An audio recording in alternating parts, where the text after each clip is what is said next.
Alhamdulillah wassalatu wassalamu ala rasulillah sayyidina wa maulana wa syafi'ina wa zukhrina Muhammad ibni Abdillah wa ala alihi wa sahbihi wa man tabi'ahu wa mawalah. Man ahabba yubsata lahu fi rizqihi, siapa yang mau dilapangkan rezekinya, wa yunsa'alahu fi atharihi, mau dipanjangkan umurnya, falyasil rahimahu, hendaklah dia menyambung tali silaturahim. Malam ini saya masih diberikan Allah Ta'ala kesempatan untuk menyambung silaturahim dengan keluarga besar Tuan Haji Kemas Abdul Halim. Anak cucu tak dapat disebut satu persatu. Hadir pula bersama kita Sayyidi Al-Habib Profesor Dr. Sayyid Aqil Al-Munawwar. Bersama kita para habaib Sayyidi Al-Habib Mahdi bin Syihab, Habib Qasim, Ustadz Solhas, Ustadz Taqwa, Ustadz Kemas Ali, Ustadz King, dari King sampai Queen ada semua. Mudah-mudahan pertemuan kita ini pertemuan yang diridhai Allah Subhanahu wa taala. A'udzu billahi minasyaitonir rajim. Ya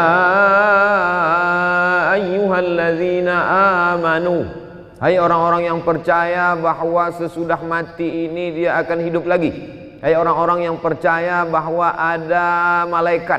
Hai orang-orang yang percaya bahwa ruh itu nanti akan berjumpa lagi dengan jasad. Hai orang-orang yang percaya. Yang tak percaya tak dipanggil dalam ayat ini. Ya ayyuhalladzina amanu, hai orang-orang yang percaya bahwa Allah itu ada. Kalau kau rasakan bahwa dunia ini sempit, bahwa akhirat itu lapang, kalau kau sangka bahwa Allah itu tak ada, Tuhan itu tak ada ketika ujian datang, maka sesungguhnya Dia Maha Ada. Ya ayyuhalladzina amanu, hai orang-orang yang percaya, ista'inu, minta tolonglah kepada Allah dengan dua cara. Pertama, bis-sabri, dengan sabar. Sabar itu artinya menahan.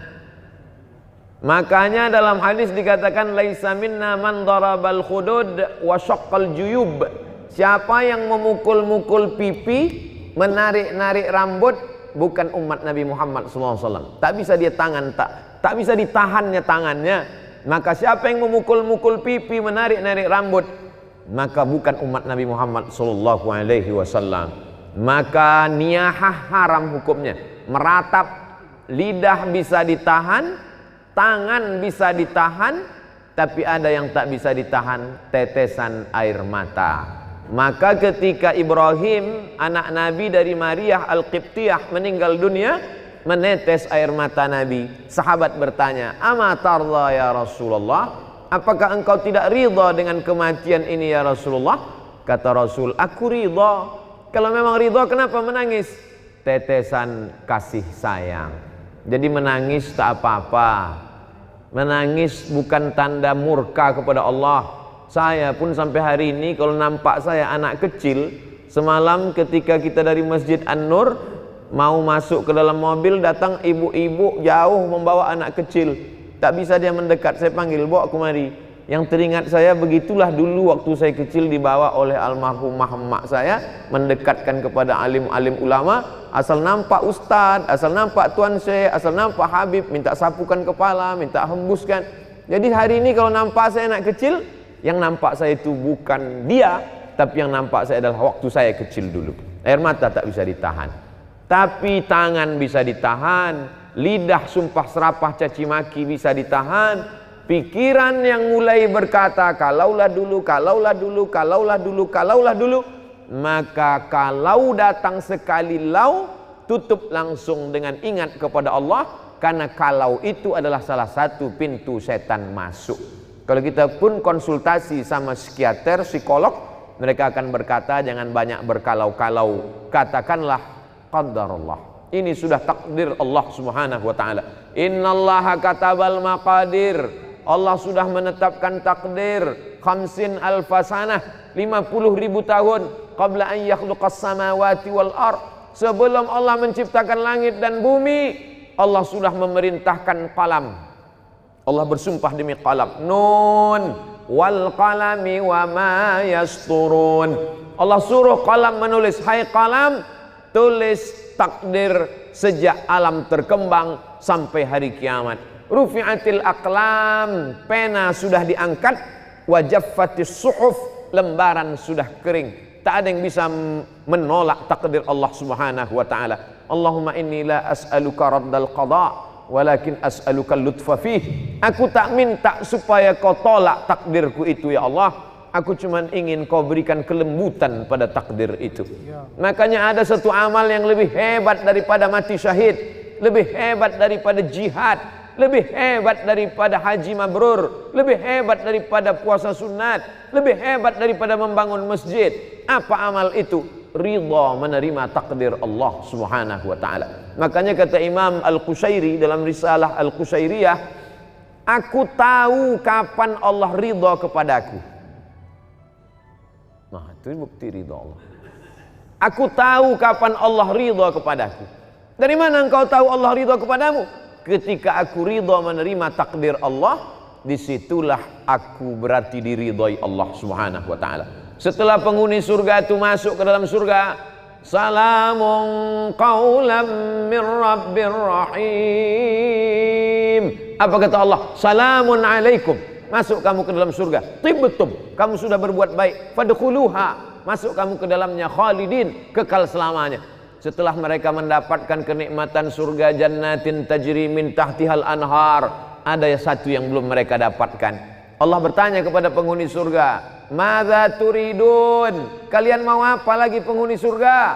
Penghuni surga menjawab, ada satu yang kami belum dapat ya Allah. Apa itu? Ridhaka.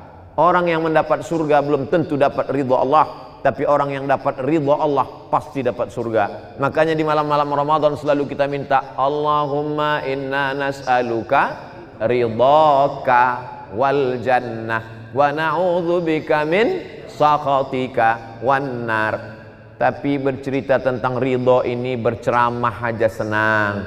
Judul pengajian malam ini ridha menerima takdir Allah, menggerakkan anak lidah yang senang. Tapi ketika sampai ke kita, beratnya minta ampun. Saya jujur sampai hari ini, meninggal almarhumah emak saya bulan Rajab Maret 2019, sampai hari ini. Dulu saya sangka dengan bergantinya hari, berubahnya musim, zaman bertukar, rasa sakit itu akan hilang. Setelah saya renung-renung, sakitnya itu hanya akan hilang kalau kematian itu datang kepada saya, barulah dia hilang. Jadi apalah yang bisa kita lakukan? Tak ada lain kecuali berserah kepada Allah Subhanahu wa taala. Wasta'inu ya ayyuhalladzina amanu ista'inu bis sabri. Yang pertama sabar. Yang kedua wassalah, salat. Berbanyak salat. Salat sunat tarawih sudah, salat witir sudah. Nanti bangun malam salat sunat wudu, habis itu salat sunat taubat. Habis itu sholat sunat tahajud, habis itu sholat sunat hajat, habis itu sholat sunat mutlak. Asal datang luka di hati, datang rindu, datang perih, datang sedih, maka ambil air wudhu. Suatu ketika Sayyidina Abdullah bin Abbas sedang dalam perjalanan, tiba-tiba di belakang dia tengok ada orang penunggang kuda kencang mengejar. Lalu kemudian penunggang kuda itu berhenti tepat di depan dia dan berkata, wahai Abdullah bin Abbas, saudara kandungmu meninggal. Maka Abdullah bin Abbas saat itu turun dan langsung sholat sunat. Orang sehebat Sayyidina Abdullah bin Abbas yang didoakan Nabi, Allahumma faqihhu fid din wa 'allimhu ta'wil, yang saudara Nabi, ayahnya dengan Nabi, berkeluarga langsung bernalir darah mereka satu darah dengan Rasulullah SAW, tetap juga dia minta tolong dengan sholat sunat. Dengan sholat sunat itu kita sedang berserah diri kepada Allah. Inna sholati wa nusuki wa mahyaya wa mamati lillah. Ya ayyuhalladzina amanu ista'inu bis sabri was salah. Innallaha ma'as sabirin. Kalau kita sabar, ridha, Allah menurunkan kekuatan. Kekuatan ini bukan dari kita. La haula wala quwata illa billah. Banyak orang melarikan kegundahan hidupnya ke narkoba, ke minuman keras, ke perbuatan yang tak diridhoi Allah. Tidak ada jalan lain kecuali berserah diri kepada Allah, balikkan semuanya kepada Allah. At-tahiyatul mubarakatus salawatut thayyibatu lillah. Bukan punya kita. Kita pun nenek moyang kita mengajarkan langkah rezeki, pertemuan, maut bukan punya kita. Macam mana saya bisa bertemu dengan Habib Profesor Dr. Sayyid Aqil Al-Munawwar? Bagaimana saya bisa bertemu dengan keluarga besar Kemas Haji Halim beserta keluarga? Allah mempertemukan. Bertemu kita di majelis yang baik. 2 tahun yang lalu berjumpa, tahun yang lalu karena satu dan hal tak berjumpa, tahun ini diperjumpakan Allah dalam majelis karena Covid, tahun depan kita tak tahu entah apa yang akan terjadi. Maka kita semua sebetulnya dalam kudrat dan iradat Allah Subhanahu wa ta'ala. Kalau kita besarkan Allah dalam hati kita, maka terasa kecil dan hampa dunia ini. Tapi kalau kita besarkan dunia ini, maka kalau dia sudah menguasai hati kita, ketika dia hilang, maka hilanglah kita. Maka Allah Subhanahu wa ta'ala selalu mengajarkan kita, walitukabbirullah, besarkan Allah Subhanahu wa ta'ala. Kalau kau besarkan Allah, maka kecil makhluk ini di matamu. Kalau kau besarkan Allah, tapi kan mengomongnya aja yang enak tuh Pak Ustadz. Makanya kita disuruh mengucapkan afdalu dzikri fa'lam annahu la ilaha illallah. Terbanyak kita sudah dibimbing oleh Habib Mahdi, la ilaha illallah, la ilaha illallah. Apa makna la ilaha? La mahbuba bihaqqin illallah. Tidak ada yang sebenar-benar dicinta kecuali Allah Subhanahu wa taala. Makanya Nabi Muhammad SAW itu dilepas Allah semua yang dia sayangi itu dari dalam hatinya. Yang disayangi ayah, meninggal ayahnya 2 bulan dalam kandungan. Walamma tamma min hamlihi syahrani ala ashhuril aqwalil marwiyah tufiya bil madinatil munawwarati abuhu Abdullah. Lepas ayahnya, ibu tinggal, maka dicabut Allah juga sayang ibu itu dalam hatinya. Meninggal Aminah. Siapa lagi? Paman Datuk Abdul Muttalib. Abdul Muttalib itu juga dilepaskan. Siapa lagi? Abu Talib. Di saat dia ditekan, orang segan mengganggu dia karena Abu Talib. Abu Talib itu juga dilepaskan Allah dari dirinya. Begitu juga dengan Sayyidatuna Ummul Mukminin Khadijah. Khadijah pun lepas juga. Anak perempuan Zainab, Ummu Kulsum, Ruqayyah, Fatimah, 3 anaknya itu juga ditarik Allah Subhanahu wa ta'ala. Anak laki-lakinya Al-Qasim, Abdullah, Ibrahim juga, sampai akhirnya tak ada tempat dia bergantung kecuali hanya Allah Subhanahu wa ta'ala. Maka idza dhaqat 'alaika dunya, kalau sempit terasa dunia, satu-satunya yang bisa kita hembuskan nafas panjang, tarik nafas panjang dan katakan Allah. Tak ada lain daripada itu. Idza dhaqat 'alaika dunya, kalau terasa sempit dunia ini, tak ada yang bisa melapangkannya kecuali Allah, dengan cara mendekatkan diri kepada Allah Subhanahu wa ta'ala. Orang selevel Umar bin Khattab pun begitu dapat berita bahwa Nabi meninggal, apa yang dia lakukan? Dia cabut pedangnya. Siapa yang mengatakan Muhammad meninggal, ku pancung kepalanya, kata Umar bin Khattab. Lalu kemudian datang Sayyidina Abu Bakar Siddiq. Wa ma Muhammadun illa rasul. Muhammad SAW bukan Tuhan, dia hanya seorang Rasul. Qad khalat min qablihi rusul. Rasul-rasul sebelum dia meninggal, Ibrahim meninggal, Musa meninggal. Afa immata, kalau dia meninggal, au qutila, atau dia dibunuh orang, inqalabtum ala aqabikum, apakah kau akan kembali kepada keyakinanmu yang lama? Mendengar ayat itu dibacakan, jatuh pedang dari tangan Sayyidina Umar ibnul Khattab. Orang yang imannya selevel Umar, yang tak berani digoda setan, tak berani menggodanya pun hilang ayat itu ketika orang terkasih tercinta itu datang. Dicabut Allah Subhanahu wa ta'ala. Saya pun mampu menyampaikan ini. Ustadz enak aja ceramah, kan bukan Ustadz yang mengalami. Betul, karena bukan saya mengalami, inilah maka saya bisa tausiah. Waktu mak saya meninggal, terdiam saya, hilang semua ayat-ayat itu, hilang semua hadis-hadis itu. Datanglah sahabat-sahabat menasihati, sabar ya, ditepuk mereka bahu saya, sabar.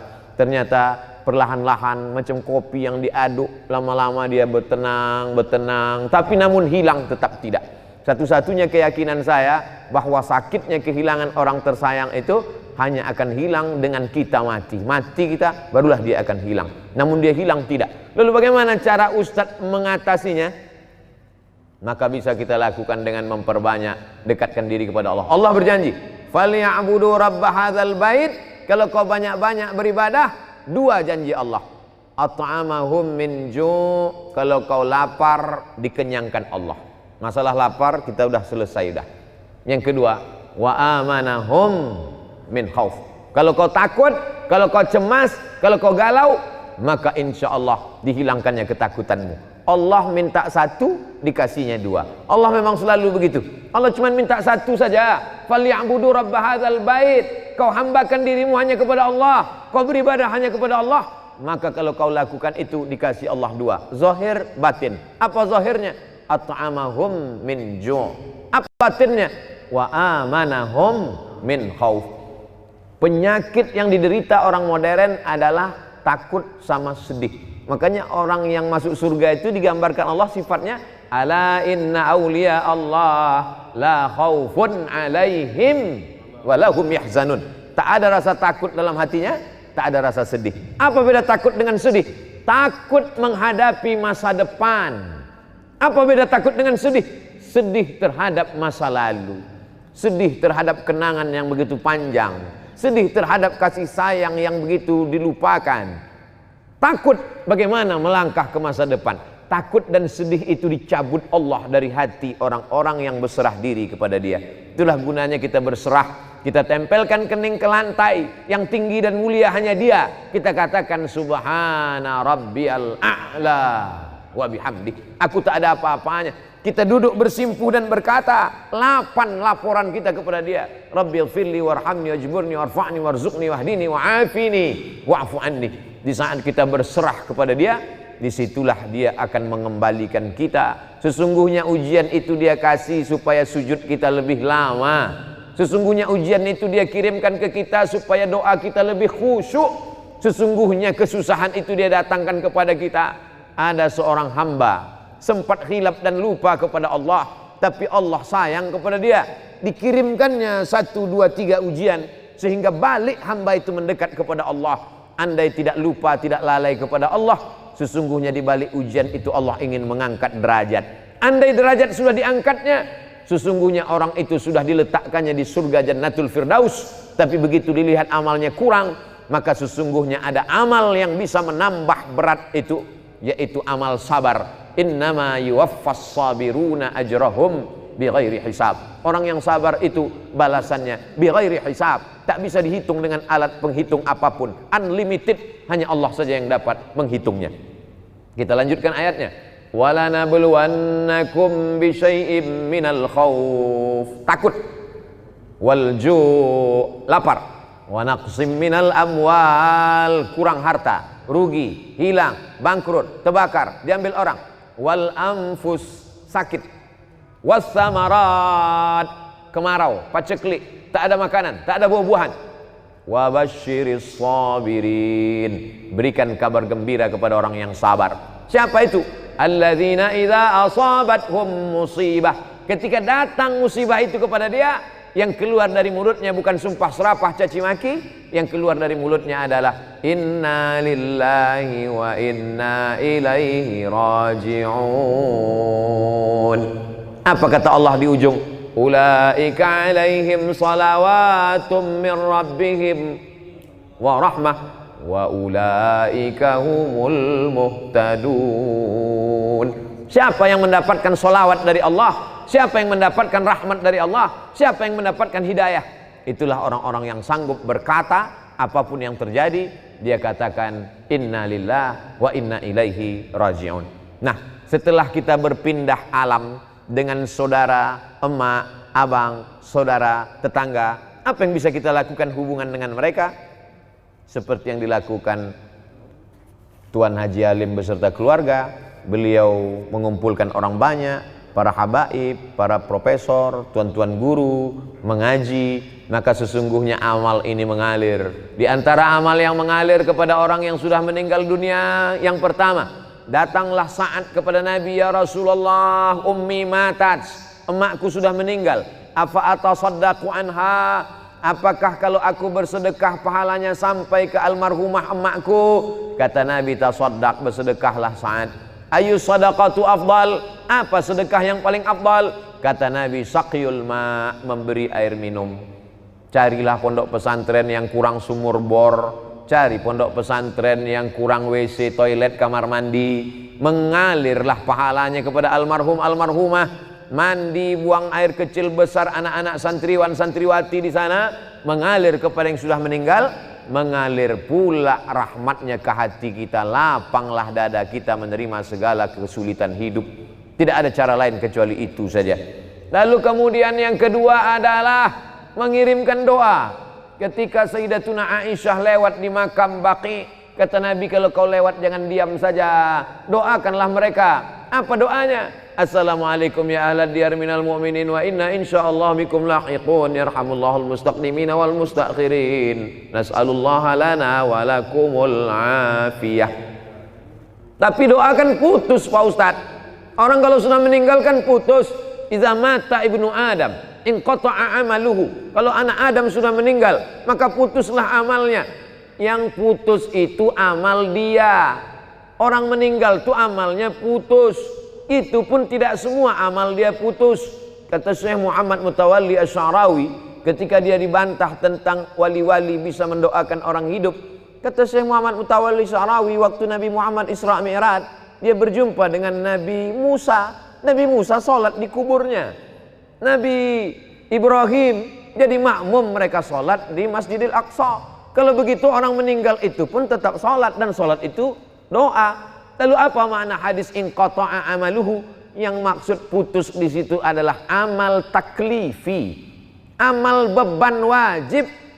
Adapun orang meninggal masih tetap bisa beribadah kepada Allah, maka Nabi Musa beribadah. Nabi menjadi imam, makmumnya Nabi yang sudah meninggal, mereka tetap beribadah. Maka wali-wali Allah tetap mendoakan kita. Maka kita berziarah ke makam wali-wali Allah. Allahumma inni natawassalu ilaika bi awliyaika salihin. Imam Syekh Abdullah bin Siddiq Al-Ghumari menulis kitab tentang itu, tentang bertawassul dengan orang-orang soleh dan wali-wali Allah. Jadi yang dimaksud dengan putus itu adalah amal taklifi. Mereka tak wajib lagi sholat, mereka tak wajib lagi puasa Ramadan, tapi amal mereka tetap terus. Wali-wali Allah, Imam Al-Haddad, para ulama, para habaib tetap mendoakan orang-orang yang masih hidup.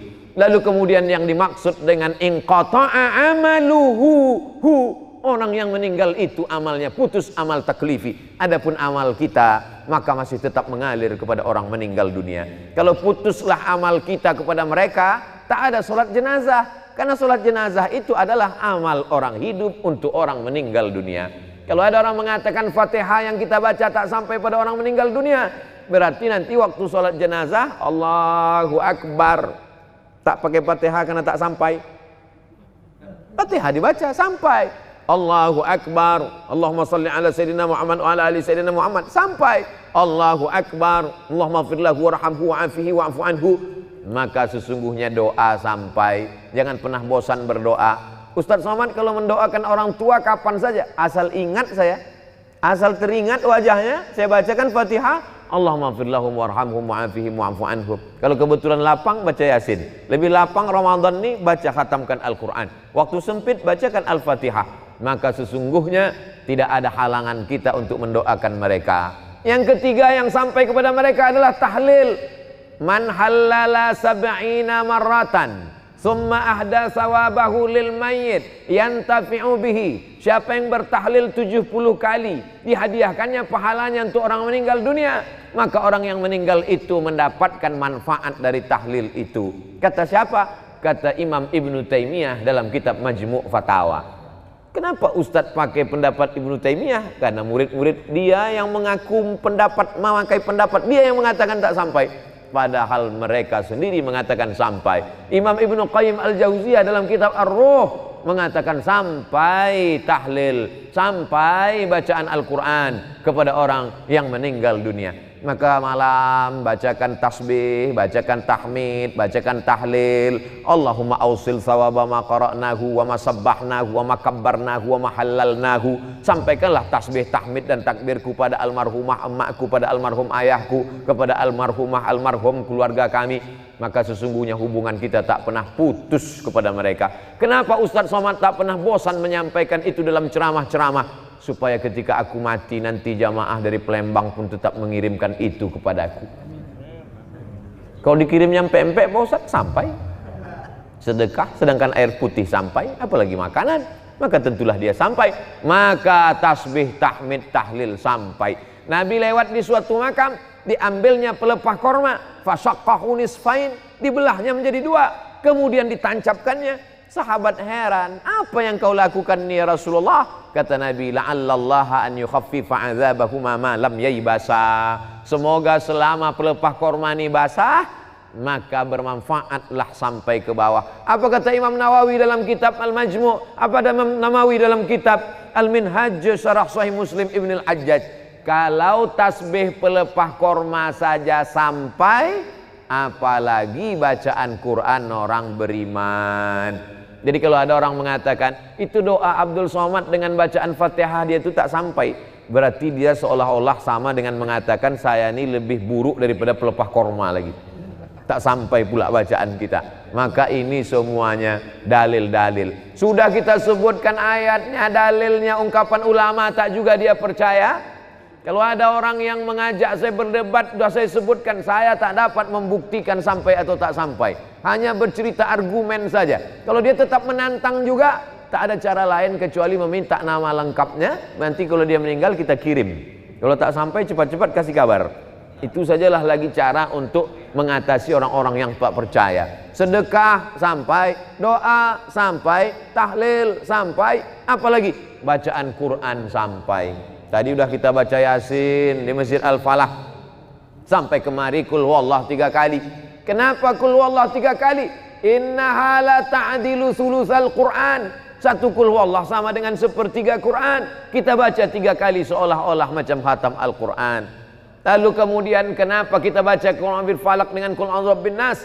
Kata Nabi sallallahu alaihi wasallam, kalau dibaca pangkal Al-Baqarah, ujung Al-Baqarah, Al-Mu'awwidhataini, maka cukuplah itu sebagai sebuah amalan. Tapi yang paling afdalnya adalah wa in khatimul Qur'ana fahuwa hasanun, kata Imam An-Nawawi dalam kitab Al-Azkar. Seelok-elok, sebagus-bagusnya dikhatamkan Al-Quran. Habis sholat subuh 2 lembar, habis zuhur 2 lembar, habis maghrib 2 lembar, habis isya 2 lembar, habis tahajud malam 2 lembar, 1 hari 10 lembar, 1 juz 30 malam, maka dapatlah kita menghadiahkan pahala-pahala bacaan Al-Quran. Sedekah sampai, doa sampai, tahlil sampai, bacaan Quran sampai, apalagi yang sampai kepada mereka? Ibadah kurban, Nabi memotong kurban, Allahumma hadza an Muhammad wa ali Muhammad sallallahu alaihi wasallam. Padahal waktu itu Khadijah sudah meninggal. Itu membuktikan bahwa pahala kurban pun sampai. Ini tak lama lagi nanti Zulqa'dah, sesudah itu Zulhijjah, maka berkurban untuk almarhumah, untuk mengobati hati sampai. Yang ketujuh, apalagi yang sampai kepada mereka? Labbaik Allahumma subrumah. Kata Nabi, kau menghajikan siapa? Subrumah. Subrumah itu siapa? Akhi, saudaraku. Kau sudah haji apa belum? Belum. Hajikan dulu dirimu, kata Nabi. Itu membuktikan bahwa haji pun sampai. Kalau dia sudah haji, boleh haji sunat. Kalau dia umrah, maka dilaksanakan. Ini semua adalah amalan-amalan baik. Maka banyak orang tak Islam itu takut masuk Islam. Kata dia, orang Islam, kamu kenapa tak mau masuk Islam? Orang Islam tak sayang pada leluhur. Begitu meninggal langsung dikubur. Dia mau seminggu dulu main gaplek baru dikubur. Padahal orang Islam amat sangat sayang pada leluhur, karena kita tetap mendoakan mereka bertahun-tahun. Bahkan yang sampai itu lebih banyak lagi. Lebih banyak lagi. Segala amal baik yang kita lakukan itu sampai kepada almarhum ayah, almarhumah emak. Man dalla ala khairin falahu mithlu ajri fa'ilihi. Siapa yang menunjukkan perbuatan baik, maka dia dapat pahala seperti orang yang melakukannya. Bedanya kalau anak kandung dengan orang lain. Anak kandung melakukan baca Quran, otomatis sampai. Anak kandung berkurban, otomatis sampai. Tapi kalau orang lain macam kami yang tak ada hubungan nasab, hubungan darah, maka tadi dibimbing, Allahumma awsil thawaba ma qara'nahu wa ma sabbahnahu wa ma kabbarnahu wa ma halalnahu wa ma qara'nahu min ba'di suratil Baqarah wa surati Yasin wa suratil Ikhlas wal Fatihah wal Mu'awwidhataini, dibacakan oleh para habaib kita. Maka sampaikanlah kepada almarhum almarhumah, begitulah hubungan kita tak pernah putus, karena sesungguhnya kita tak pernah mati. Berawal kita dari alam ruh, hidup. Pindah ke alam rahim, hidup. Masuk ke alam dunia, hidup. Pindah ke alam kubur, alam barzah, hidup. Bangkit nanti di alam akhirat, hidup. Kita tak pernah mati. Orang yang mengatakan mati. Wala taqulu liman yuqtalu fi sabilillahi amwat. Jangan kau katakan mereka mati, bal ahya, mereka hidup. Walakin la tash'urun. Kamu yang tak bisa merasakan kehidupan mereka. Makanya para habaib, para wali Allah, bisa mereka dengan koneksi yang sama, dengan level yang sama, bisa mereka melihat itu. Orang-orang yang mati bisa berhubungan dengan mereka. Kenapa? Karena sesungguhnya kita hanya berbeda alam saja, tapi Allah Subhanahu wa ta'ala menutupkan dengan hijab dosa-dosa kita. Walaupun demikian kita tetap berkirim bacaan Quran, pahala. Jangan pernah lupa. Seperti sebetulnya Ustadz Somad mengingatkan lewat ceramah, lewat tausiah. Beda dengan Tuan Haji Kemas Abdul Halim, beliau menyampaikannya lewat action, lewat perbuatan. Tiap tahun beliau adakan haul, beliau sedang mengajarkan kepada masyarakat Palembang, Sumatera Selatan, Indonesia, karena video ini ditonton di mana orang berada. Tausiah saya 2 tahun yang lalu masih ada di YouTube, bahwa beginilah cara berbakti kepada orang tua yang sudah meninggal dunia. Hari ini banyak kita melihat orang menyepelekan, masih hidup pun orang tuanya diletakkannya di panti jompo. Begitu juga dengan anak yang tak berbakti kepada orang tua, melakukan perbuatan yang dilakukannya itu adalah akan menjadikan hidupnya bergelimang air mata, tak pernah menempuh kebahagiaan. Ada satu dosa yang dibalas Allah di dunia dan di akhirat tetap dapat. Jangan heran kita kalau ada orang pecandu narkoba di dunia hidupnya tenang. Jangan heran kita kalau lihat ada orang pemabuk pezina di hidupnya di dunia tenang. Tapi ada satu dosa di dunia dapat, di akhirat dapat. Apa itu? Durhaka kepada orang tua. Maka orang yang melawan orang tua di dunia dia tak akan pernah mencium kebahagiaan. Di akhirat nanti. Jadi kalau ada orang durhaka di dunia susah Pak Ustadz, ya. Di akhirat nanti dapat lagi. Betul. Kenapa sudah di dunia dapat, di akhirat dapat lagi? Di dunia itu baru DP-nya aja. Nanti di akhirat barulah dia dapat lengkap fullnya. Maka kalau mau hidup bahagia, berbaktilah kepada orang tua. Haji Alim sudah menunjukkan itu kepada kita. Bertahun-tahun sudah meninggal almarhum. Dan cerita tentang beliau selalu saya bawa kemanapun menasihati anak-anak di sekolah. Saya pernah ceramah kepada orang di Palembang. Diberikan Allah kenikmatan hidup dunia, diberikan umur panjang. Kenapa? Karena bakti kepada seorang ibu. Dan pulang 2 tahun yang lalu, itu pula memotivasi saya. Saya buatkan yayasan almarhumah, saya bagi paket sembako setiap bulan, bahkan duit hasil dari ceramah YouTube itu pun saya bagikan. Untuk apa? Untuk mengajak jamaah supaya kita jangan sampai menjadi orang yang melakukan ala adullukum ala akbaril kabair. Maukah kamu kutunjukkan dosa terbesar di antara yang besar? Apa itu ya Rasulullah? Al-isyraku billah, syirik. Insya Allah kita tak syirik lagi. Yang kita khawatir yang kedua ini, uququl walidain, durhaka kepada orang tua. Orang yang banyak ibadahnya, banyak solatnya, banyak zikirnya, maka na'udzubillah la yadkhulul jannah, tak masuk surga. Qati'ur rahim, orang yang memutus tali silaturahim. Hidup ini singkat. Macam berjalan panjang, karena panas terik benaung di bawah kayu yang rindang, sementara matahari redup teduh. Setelah teduh perjalanan pun dilanjutkan. Perjalanan ini panjang. Waktu lelah, letih, panas, berhenti sejenak di bawah pohon yang rindang. Waktu berhenti di bawah pohon rindang itu jumpa dengan Habib Mahdi, jumpa dengan Ustadz Taqwa, jumpa dengan Sayyidi Profesor Dr. Sayyid Aqil Al-Munawwar, jumpa dengan Haji Alim. Ini sedang di bawah pohon rindang sejenak, sementara matahari redup. Nanti matahari redup, perjalanan pun akan berlanjut. Tak siapa yang lebih dulu di antara kita, tapi andai kematian itu lebih dulu ke saya, maka saya tak pernah bersedih. Kenapa? Karena semua orang Palembang pasti akan mengirimkan Fatihah, tahlil dan doa untuk saya. Saya yakin itu. Saya WA dengan Ustadz Taqwa, saya bilang kalau saya meninggal di Pekanbaru, antum jangan datang, saya bilang. Dia tanya, kenapa? Karena tanganku tak bisa menghapus air matamu. Kita ini tidak tahu. Kalaulah kematian itu datangnya setelah sakit, betapa banyak orang sehat mati mendadak.